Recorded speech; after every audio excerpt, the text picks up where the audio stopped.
Positioning for the right-handed operator. After you have viewed videos for both anterior and posterior on the point resources applicable to your dominant hand, you should have an understanding of clock positions and surfaces away and toward. This video will serve to supplement that information with demonstration and more specific information to help your instrumentation to be more effective. Following the sequence in the flowchart located in the Neal book will allow you to proceed in a logical, time-efficient manner. Me, my patient, my equipment, my non-dominant hand, my dominant hand, and the finger rest. In general, the right-handed operator will sit in a 9 o'clock straddle position to instrument posterior surfaces toward her or him.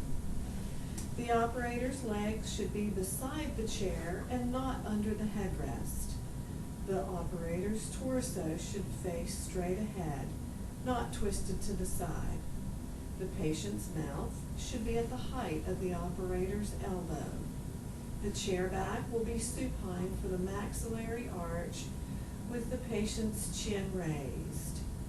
In Sextant 1 facial, the patient's head will be turned slightly away from the operator.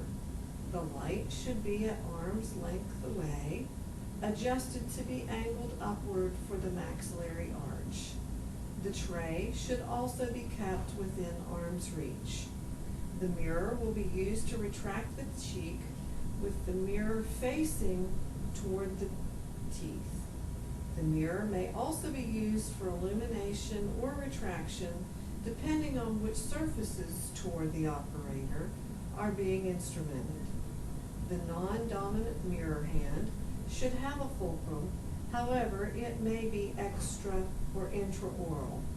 Handle placement of the non-dominant hand will be towards you.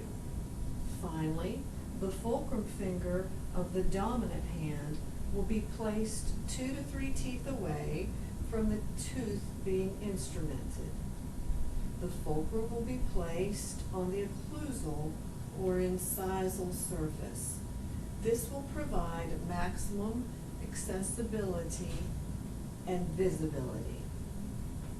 Observe as she demonstrates on the facial of Sextant 1.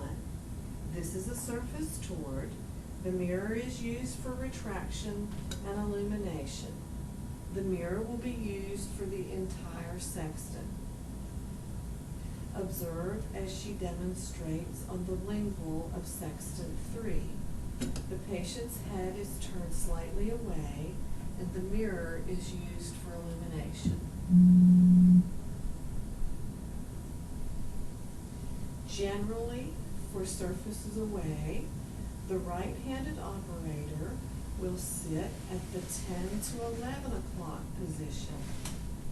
There is some flexibility here depending on the size of the patient and the operator. The mirror will be used for indirect vision or retraction depending on the particular surfaces being instrumented. Observe as she demonstrates on the lingual of Sextant 1. The patient's head is turned toward the operator. The mirror is used for indirect vision. Observe as she demonstrates on the facial of Sextant 3. The patient's head is turned toward and the mirror is used for illumination, indirect vision, and retraction. When instrumenting the mandibular arch, the patient's chair back should be raised slightly so that the chin can be tucked down. Operator positioning will be similar to the maxillary arch. Observe as she demonstrates on the facial of Sextant 4, which is a surface away. The mirror is used for retraction, indirect vision, and illumination.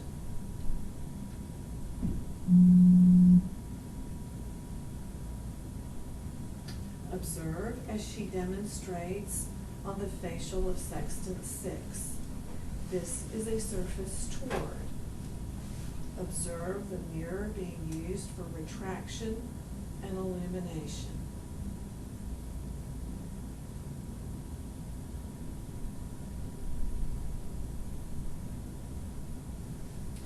In the anterior, the right-handed operator will sit in the 8 o'clock position to instrument surfaces toward.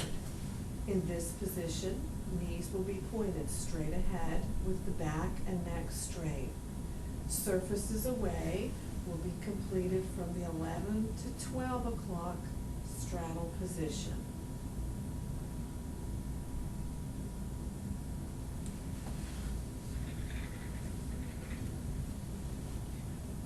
Observe how she has moved to the 11 to 12 o'clock position in order to maintain a neutral wrist position.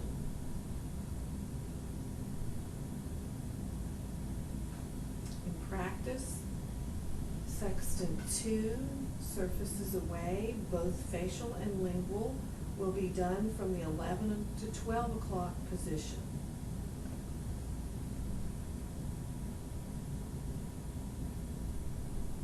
In conclusion, mastery of the details of basic positioning will help you to build a foundation for successful periodontal instrumentation.